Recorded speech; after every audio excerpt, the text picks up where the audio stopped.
கூட்டணியில் 65 தொகுதிகள் கேட்கும் பாஜக, 25 சீட் தர திட்டமிடும் அதிமுக.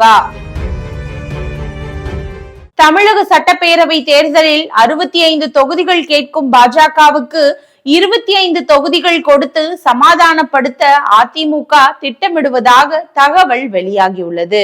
கடந்த தமிழக சட்டப்பேரவை தேர்தலில் அதிமுக கூட்டணியில் பாஜக 20 தொகுதிகளில் போட்டியிட்டது. அதில் 4இல் வெற்றி பெற்றது. மீதமுள்ள 16இல் பாஜகவுக்கு 2ஆம் இடம் கிடைத்தது. இதை அடுத்து மக்களவை தேர்தலில் அதிமுக விலகிய நிலையில் பாஜக 23 தொகுதிகளில் போட்டியிட்டது. இதில் 12 தொகுதிகளில் 2ஆம் இடம் பெற்ற கட்சிக்கு சட்டப்பேரவை தொகுதி வாரியான வாக்குகளில் 59 தொகுதிகளில் 2வது, 64இல் 3வது இடம் கிடைத்தது.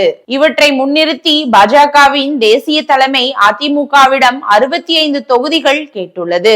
இதற்கு வலுவான காரணமாக தமிழகத்தில் பாஜக வளர்ந்து வருவதாக கட்சி தலைமை குறிப்பிட்டுள்ளது. உதாரணமாக சமீபத்தில் பிரதமர் மோடியின் மதுராந்தகம் கூட்டத்துக்கு சுமார் 5 லட்சம் பேர் வந்ததாக கணக்கிடப்பட்டுள்ளது.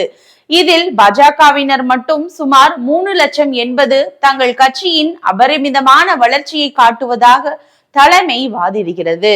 இது குறித்து தேசிய பாஜக வட்டாரம் கூறுகையில், மத்திய அரசின் திட்டங்களுக்கு தமிழ்நாட்டில் ஆதரவு கிடைக்கிறது.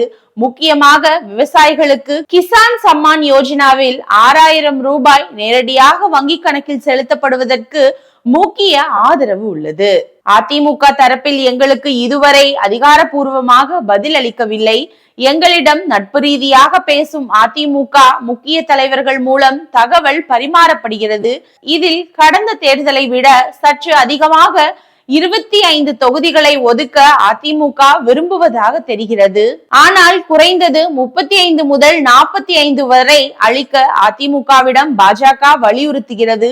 இதற்கு கடந்த தேர்தலில் பாஜக நியமித்த வாக்குச்சாவடி முகவர்கள் எண்ணிக்கையை நாங்கள் சுட்டிக்காட்டியுள்ளோம் என்று தெரிவித்தனர். தேர்தல் ஆணைய புள்ளி விவரப்படி கடந்த மக்களவை தேர்தலில் திமுக சார்பில் அனைத்து வாக்குச்சாவடிகளிலும் BLA-க்கள் நியமிக்கப்பட்டன. பிற கட்சிகளில் பாஜக மட்டுமே மிக அதிகமாக 61,438 BLA-க்களை நியமித்திருந்தது. தேமுதிக 36,338, காங்கிரஸ் 30,419 மற்றும் பிற கட்சிகள் மிக குறைவாகவே BLA-க்களை நியமித்திருந்தன. வரவிருக்கும் தமிழக தேர்தலில் மாநில பாஜகவின் பிரபல மற்றும் முக்கிய தலைவர்கள் அனைவரையும் களமிறக்க தலைமை முடிவு செய்துள்ளது. நீளும் இப்பட்டியலில் முன்னாள் ஆளுநர் தமிழிசை சவுந்தரராஜன், முன்னாள் தலைவர் அண்ணாமலை உள்ளனர். நயினார் நாகேந்திரன், வானதி சீனிவாசன் உள்ளிட்ட 4 MLA-க்கள் மீண்டும் போட்டியிடுகின்றனர்.